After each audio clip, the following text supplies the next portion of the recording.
빌립보서 1장 12절부터 18절까지 말씀입니다. 바울이 지금 감옥에 갇혔습니다. 바울은 감옥에서 그 빌립보 교회에 편지를 써서 보냈습니다. 그 편지가 빌립보서입니다.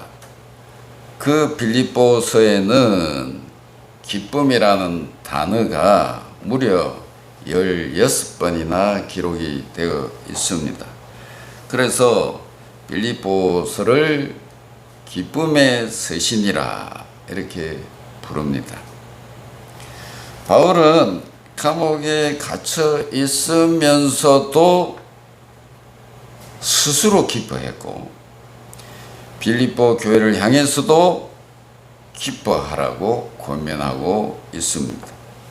그러면 바울은 그가 처한 상황이 과연 기뻐할 만한 형편이었는가?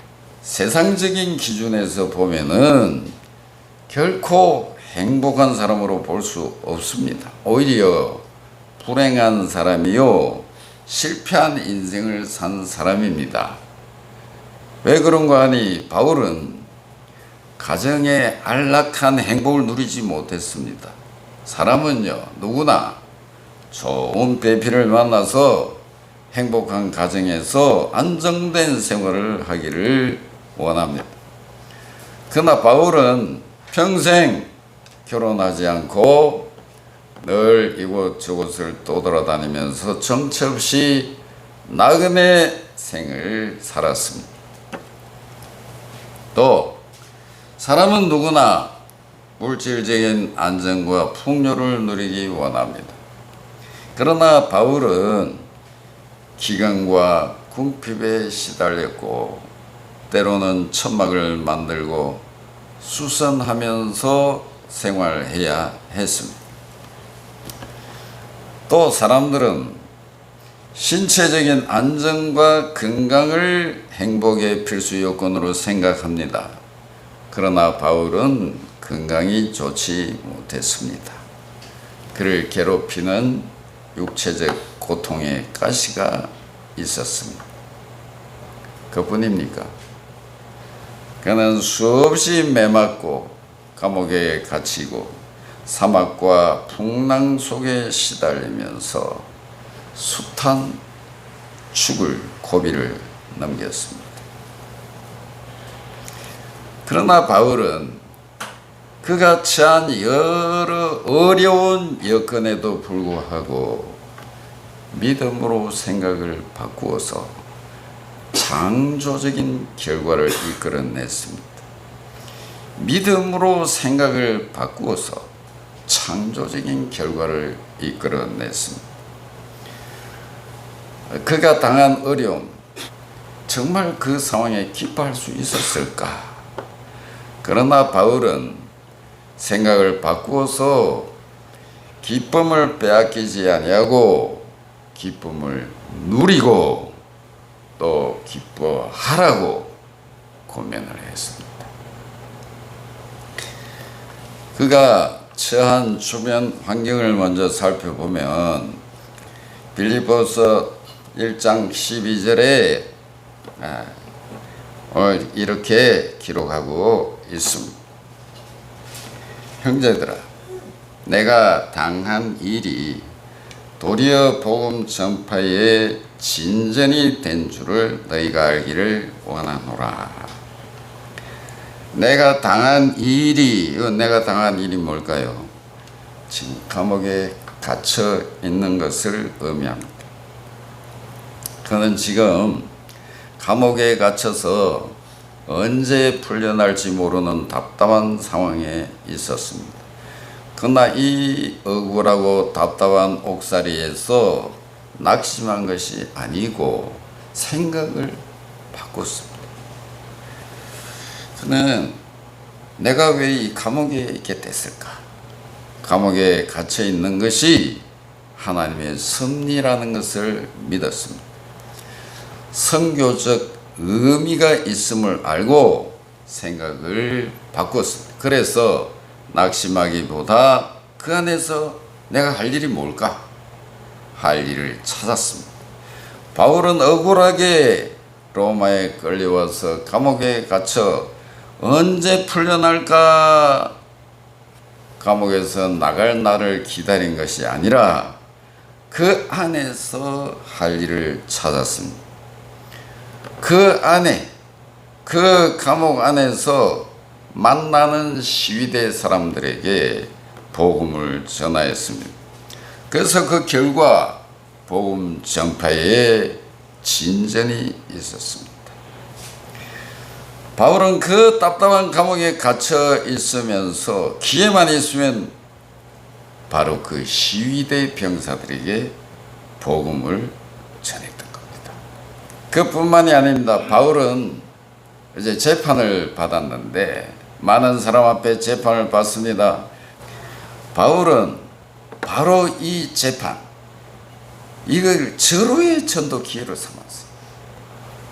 이렇게 시위대 안과 재판정 앞에서 전도한 결과 복음이 각처로 퍼져나가는 놀라운 일들이 일어났는데, 특히 그 고관들에게 복음이 전파돼서 그 네로 황제 때는 네로의 삼촌 친척들이 예수님을 믿게 됐습니다.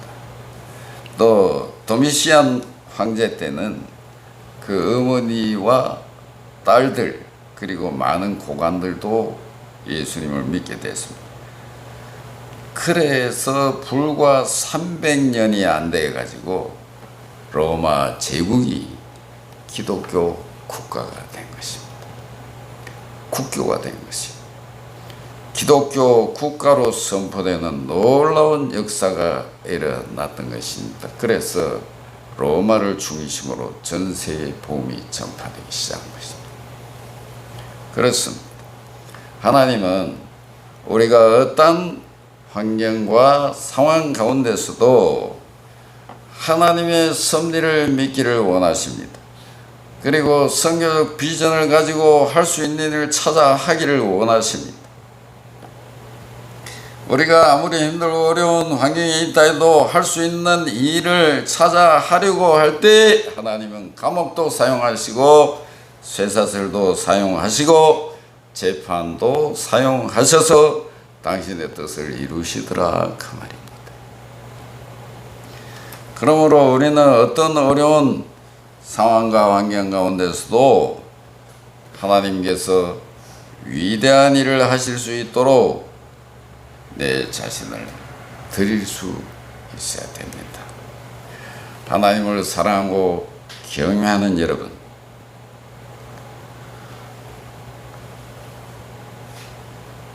내가 만나고 있는 환경은 우연이 아닙니다. 내가 만나고 있는 상황이 어렵다 하더라도 그것이 우연이 아닙니다. 하나님은 모든 상황을 통해서 우리를 위대하게 쓰시기를 원하십니다. 이 하나님의 크신 뜻을 믿으시기 바랍니다.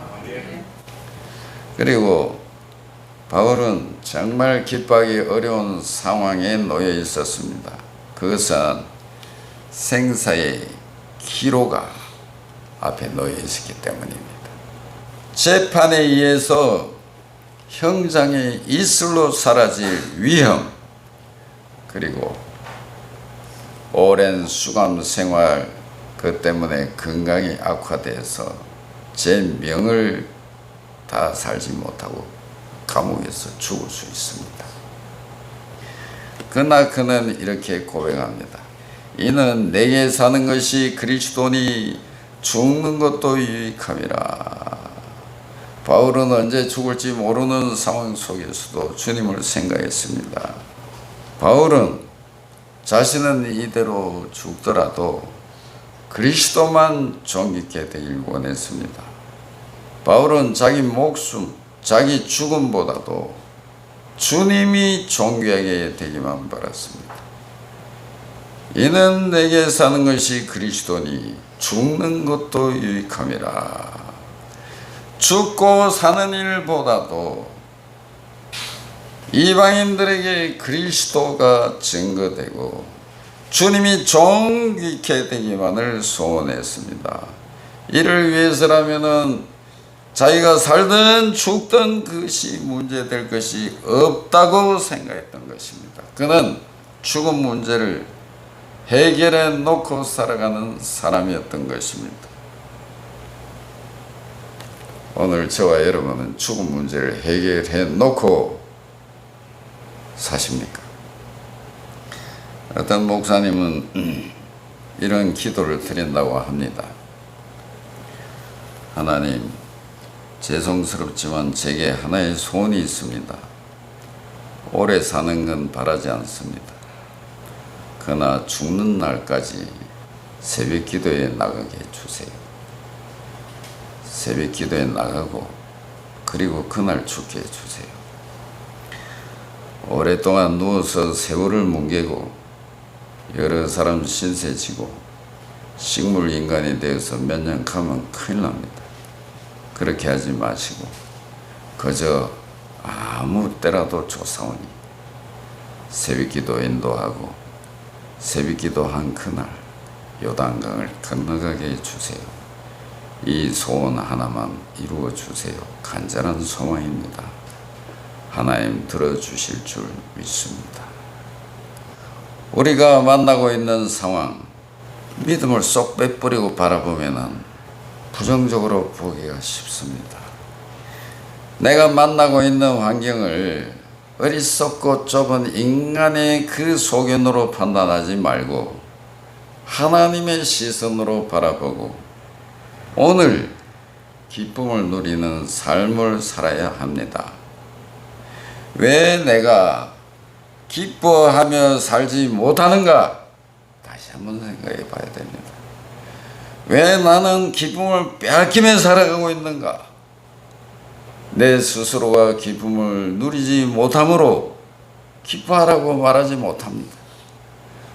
사도 바울은 우리가 보기에 결코 행복할 수가 없습니다. 기뻐할 수가 없습니다.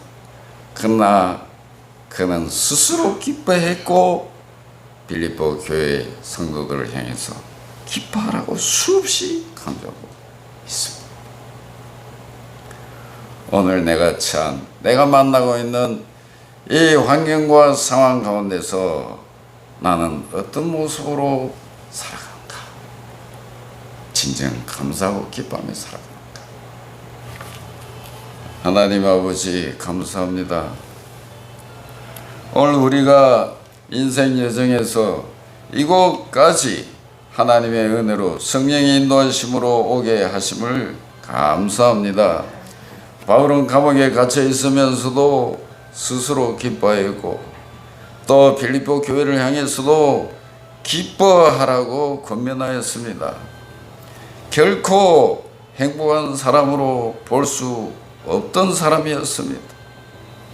세상적인 기준에서 보면은 실패한 사람이었습니다. 그러나 그는 스스로 기뻐했습니다. 그 어려운 상황 가운데서도 하나님의 뜻을 깨닫고 선교적인 비전을 가지고 자신이 할 수 있는 일을 찾아 했습니다. 하나님은 그러한 사도 바울을 통해서 위대한 일을 행하셨습니다. 오늘 우리에게도 이와 같은 하나님의 뜻을 바라볼 수 있는 시야를 주시고 내가 처한 환경에 하나님의 뜻이 있음을 알게 해주시기를 원합니다. 오늘 우리도 낙심할 만하고 좌절할 만한 상황이라 하더라도 그것이 우연이 아님을 알고 그 가운데서 어찌하면 주님을 기쁘시게 하는 삶을 살 수 있을 것인가? 어떻게 하면 주님의 일을 할 수 있는가? 찾아서 적극적으로 주체적으로 주의 일을 할 수 있는 성도들이 되게 하여 주시기를 원합니다. 세상이 어떠하든 우리 모두는 그리스도 안에서 자유함을 누리고 기뻐하고 감사하고 사랑하며 하루하루를 행복하게 살아갈 수 있게 하여 주시기를 원합니다. 기뻐하며 살아가게 하여 주시기를 원합니다. 내 가슴에 기쁨이 있고 이 기쁨을 나눌 수 있는 자가 되게 하여 주시기를 원합니다. 예수 그리스도의 이름으로 기도하옵나이다.